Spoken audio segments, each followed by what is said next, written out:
নমস্কার বন্ধুরা, আপনাদের স্বাগত জানাই মধুর ঘরোয়া রান্নায়। কম তেলে কিভাবে মুখের স্বাদ বদল করবেন জেনে নিতে এই রেসিপিটি প্রথম থেকে শেষ পর্যন্ত দেখার অনুরোধ রইল। আমি 1 কিলো মাংস নিয়েছি। মাংসটা ভালো করে বেছে ধুয়ে জল ঝরিয়ে নিয়েছি। এবার আমি এর মধ্যে 2 চামচ টক দই দিয়ে দেব। টক দইটা দিয়ে আমি ভালো করে মাখিয়ে নেব।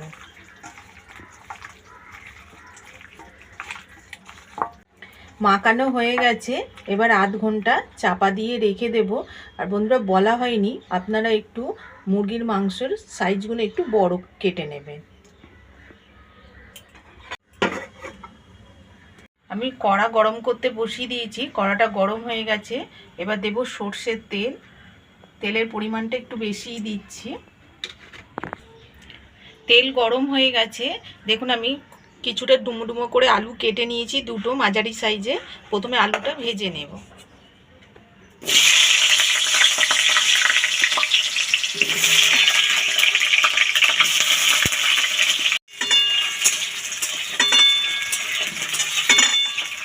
আলুটা একটু হালকা লাল করে ভেজে নেব। আলুটা হালকা করে ভেজে নিয়েছি, এবার তুলে নেব।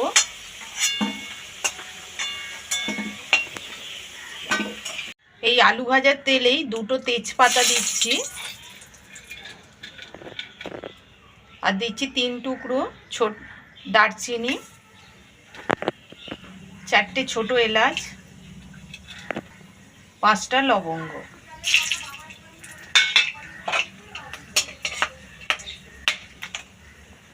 যখন খুব সুন্দর একটা সেন্ট বেরোবে, এর মধ্যে আমি দেখুন 2টো ছোট পেঁয়াজ নিয়েছি।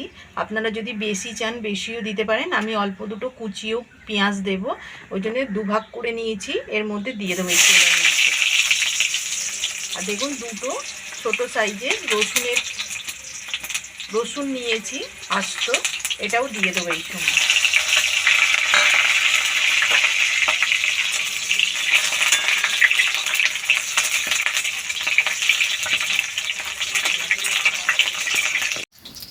বন্ধুরা দেখুন, ভাজতে ভাজতে যখন দেখবেন পেঁয়াজের এই যে খোলাগুলো খুলে এসছে, আর রসুনটা দেখুন এই যে খোলা খোলা হয়ে গেছে। পেঁয়াজ রসুনটা যখন হালকা ভাজা হয়ে যাবে, তখন আমি 2টো কুচনো পেঁয়াজ নিয়েছি, এর দিয়ে দেব মাঝারি সাইজে।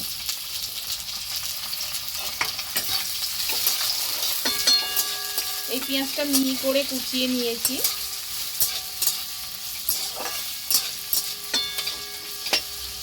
এবার একটু পেঁয়াজটা ভালো করে লাল করে ভেজে নেব। আমি একটা ক্যাপসিকাম কেটে নিয়েছি, দেখুন এরকম বড় সাইজ করে কেটে নিয়েছি। এবার পেঁয়াজটা যখন হালকা এরকম ভাজা হয়ে যাবে, এর মধ্যেই ক্যাপসিকাম কুচিগুলো পুরো দিয়ে দেব।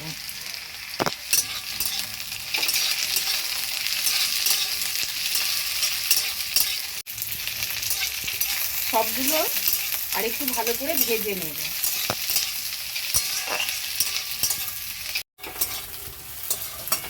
দেখুন পেঁয়াজ আর ক্যাপসিকামটা ভাজা হয়ে গেছে। পেঁয়াজটা একদম দেখুন ব্রাউন কালার হয়ে গেছে ভাজা। এবার আমি দই মাখানো মাংসটা দিয়ে দেব।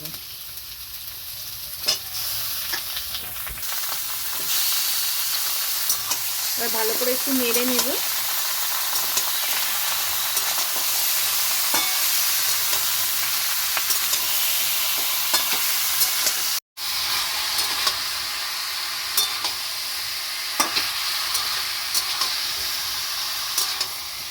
মাংসটা একটু তেলের মধ্যে নেড়ে চেড়ে নিচ্ছি,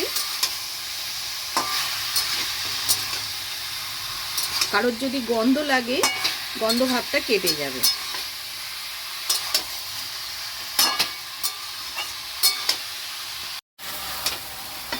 মাংসটা একটু ভেজে নিয়েছি।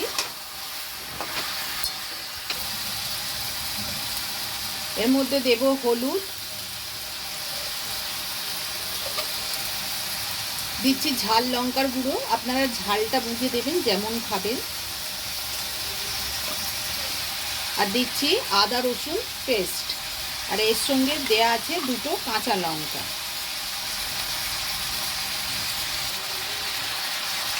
চার চামচ আদা রসুনের পেস্ট দিলাম। দেব পরিমাণ মতো নুন।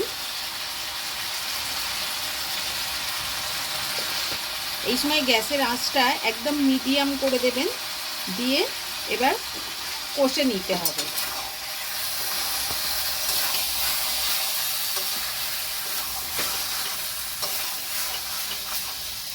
আর এতে জিরে গুঁড়ো ধনে গুঁড়ো দেবো না, তাহলে ক্যাপসিকামের সেন্টটা চলে যাবে।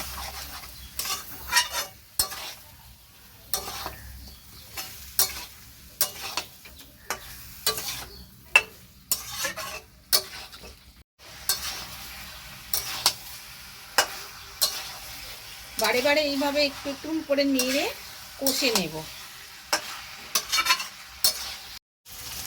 বন্ধুরা দেখুন, মাংস কষার সময় দেখবেন মুরগির মাংস দিয়ে কীরকম জল বেরিয়ে আসে। এই জলটা দিয়েই আস্তে আস্তে কষে নেব ভালো করে।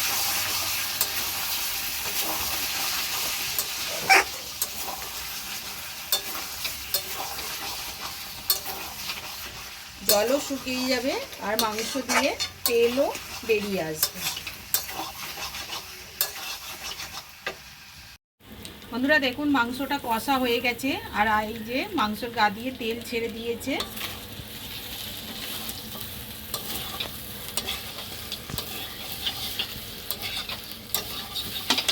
এবার এর মধ্যে আমি ভাজা আলুগুলো দিয়ে দেব।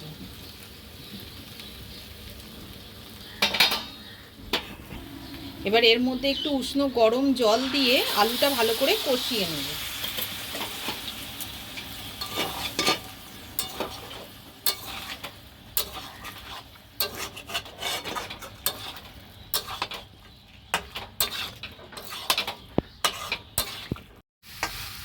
দু মিনিট আলুটা দিয়েও ভালো করে কষিয়ে নিয়েছি।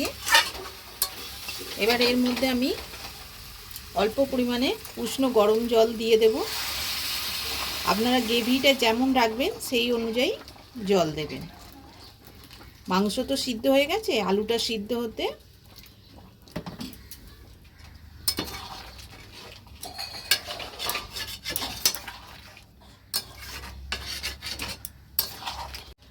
আমি 1 গ্লাস মাঝারি সাইজের 1 গ্লাস জল দিয়েছি, গরম জল। আর আলুটা সিদ্ধ হতে 5 মিনিট মতো সময় লাগবে। ধিমে আঁচে চাপা দিয়ে রাখবো।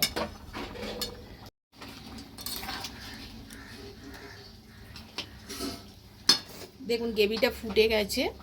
এবার আমি চাপা দিয়ে 5 মিনিট মিডিয়াম আঁচ করে রেখে দেব।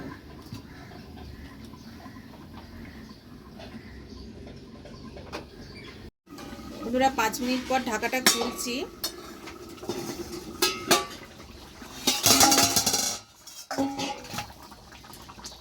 একটু নেড়ে দেব।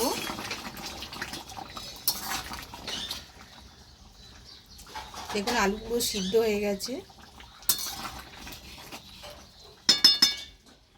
আর মাংস তো সিদ্ধ হয়েই গেছে।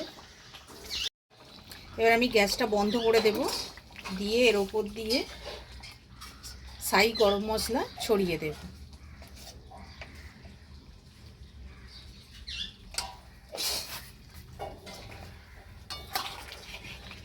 দিয়ে একটু নেড়ে নেব।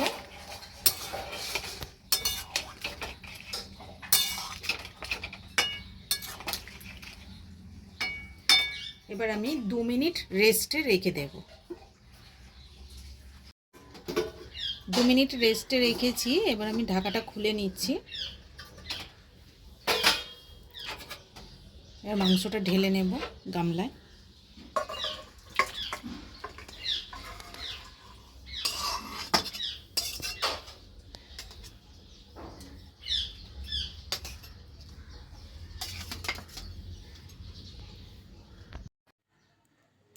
রেসিপিটি কেমন লাগলো কমেন্টস করে জানাবেন। ভালো লাগলে একটা লাইক ও বন্ধুদের সাথে শেয়ার করবেন। আমার চ্যানেলে নতুন বন্ধু হয়ে থাকলে সাবস্ক্রাইব করার অনুরোধ রইল।